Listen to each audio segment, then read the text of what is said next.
अजित पवार यांचे राजकीय सल्लागार नरेश अरोरा यांच्या कंपनीची पोलिसांकडून चौकशी करण्यात आली आहे। डिझाइन बॉक्स नावाची ही कंपनी, या कंपनी विरोधात तक्रार आल्यामुळे पोलीस तथ्य तपासायला त्या ठिकाणी गेले। डिझाइन बॉक्स या कंपनीच्या विरोधात 5 मिनिटं चौकशी केल्याची माहिती समोर आली आहे। अरोरांच्या कार्यालयावर कुठलीही कारवाई केली नाही अशी माहिती पोलिसांनी दिली आहे। नेमकं काय घडलं याबाबत स्वतः नरेश अरोरा थोड्याच वेळात पत्रकार परिषद घेऊन माहिती देणार आहेत। नरेश अरोरा हे अजित पवार यांच्या राष्ट्रवादीचे माध्यम सल्लागार आहेत। त्यांची संपूर्ण निवडणूक कॅम्पेन अजित पवारांची ही त्यांच्या डिझाइन बॉक्स या कंपनीनं यावेळी चालवलेली होती। राष्ट्रवादी पक्ष नरेश अरोरा आणि डिझाइन बॉक्सच्या पाठीशी असल्याचं अजित पवार यांनी एक्स पोस्ट केलेली आहे। कोणताही संभ्रम, अफवा किंवा अनावश्यक नॅरेटिव्ह पसरवू नये, एक्स पोस्ट करत अजित पवारांनी हे आवाहन केलंय। आपण ही एक्स पोस्ट बघूया। श्री नरेश अरोरा आणि त्यांची संस्था डिझाइन बॉक्स यांच्या पुणे कार्यालयात आज क्राइम ब्रांचचे काही अधिकारी माहिती घेण्याच्या उद्देशाने उपस्थित झाले होते। संबंधित अधिकाऱ्यांनी केलेल्या प्रक्रियेदरम्यान आवश्यक ती माहिती देण्यात आली असून संपूर्ण सहकार्य करण्यात आलं। या प्रक्रियेत कोणतीही आक्षेपार्ह बाब किंवा कोणतीही अनियमितता आढळून आलेली नाही।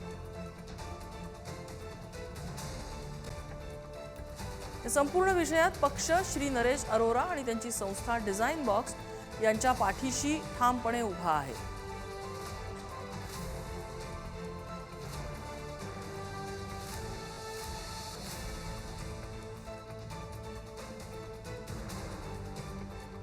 पुण्यात शिवाजीनगर परिसरामध्ये डिझाइन बॉक्स नावाचं ऑफिस आहे। जे डिझाइन बॉक्स नावाचं ऑफिस नरेश अरोरा यांचं आहे आणि हे डिझाइन बॉक्स नावाचं कार्यालय, ही जी कंपनी आहे ती अजित पवार यांच्यासाठी राजकीय सल्लागार म्हणून नरेश अरोरा आणि त्यांची ही सगळी कंपनी काम करते। याच कंपनीच्या कार्यालयावरती साधारणपणे 1.5 तासांपूर्वी संध्याकाळच्या वेळी पोलिसांचं पथक आलेलं होतं। एक तोंडी तक्रार पोलिसांकडे या सगळ्या संबंधानं गेलेली होती आणि काही आक्षेपार्ह आहे का हे तपासायला, तथ्य तपासायला जेव्हा पोलीस या कार्यालयामध्ये पोहोचले तेव्हा त्यांना कुठल्याही पद्धतीची गोष्ट या ठिकाणी सापडली नाही आणि कारवाई जी आहे ती कुठल्याही स्वरूपाची पोलिसांनी केलेली नाही अशी पोलिसांनी देखील माहिती दिलेली आहे। डिझाइन बॉक्स ही जी कंपनी आहे ही कंपनी अजित पवारांसाठी काम करते।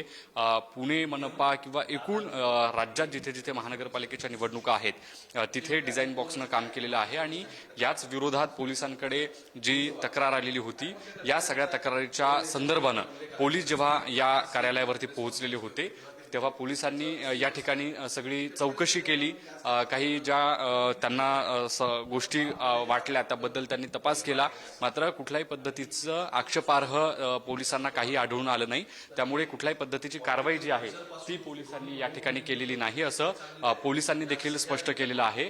आणि याच सगळ्या संदर्भानं पत्रकार परिषद देखील नरेश अरोरा हे घेणार असल्याची माहिती मिळते। 8 वाजता त्यांची पत्रकार परिषद होणार आहे।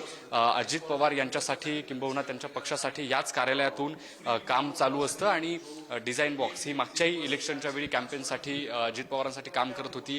आता देखील ही कंपनी जी आहे ती काम करते आहे आणि या सगळ्या प्राप्त परिस्थितीत नेमकं इथे काही आक्षेपार्ह सुरू आहे अशाबद्दलची तक्रार जी आहे ती फोन करून पोलिसांकडे दिल्यानंतर पोलिसांचं पथक तातडीने या ठिकाणी आलेलं होतं। मात्र कुठल्याही पद्धतीची प्रतिकूल परिस्थिती किंवा आक्षेपार्ह कुठल्याही पद्धतीची गोष्ट पुणे पोलिसांना इथे आढळली नाही आणि त्यानंतर पोलीस आल्या पावली माघारी गेले असं पोलिसांनी देखील खुलासा केला। कारण वेगवेगळ्या माध्यमांवरती किंवा वेगवेगळ्या सोशल मीडियावरती अशा बातम्या येत होत्या की नरेश अरोरा यांच्या कार्यालयावरती कारवाई केलेली आहे आणि काही आक्षेपार्ह गोष्टी ज्या आहेत त्या ठिकाणी सुरू होत्या। मात्र याचं सगळं खुलासा जे आहे ते पुणे पोलिसांनी देखील दिलेला आहे की कुठल्याही पद्धतीची कारवाई करण्यासारखी गोष्ट या ठिकाणी आपल्याला बघायला मिळाली नाही। आणि याच सगळ्या संदर्भानं नरेश अरोरा जे डिझाइन बॉक्स कंपनी चालवतात त्यांची पत्रकार परिषद जी आहे ती आपल्याला थोड्याच वेळात बघायला मिळणार आहे। व्हिडिओ जर्नलिस्ट संपत समीर, ज्ञानेश्वर चौतमल, पुढारी न्यूज, पुणे। आणि खासदार सुनील तटकरे यांनीही या प्रकरणावर एक्स पोस्टच्या माध्यमातून प्रतिक्रिया दिली आहे। आपण बघूया ते काय म्हणतात। नरेश अरोरा आणि त्यांची संस्था डिझाइन बॉक्स यांच्या पुणे कार्यालयाबाबत अनावश्यक तर्कवितर्क पसरवले जात आहेत। संबंधित यंत्रणांनी नियमित प्रक्रियेअंतर्गत माहिती घेतली असून पूर्ण सहकार्य केलंय। या प्रक्रियेत कोणतीही आक्षेपार्ह बाब समोर आलेली नाही। या विषयात राष्ट्रवादी काँग्रेस पार्टी नरेश अरोरा आणि त्यांच्या संस्थेच्या पाठीशी ठामपणे उभी आहे.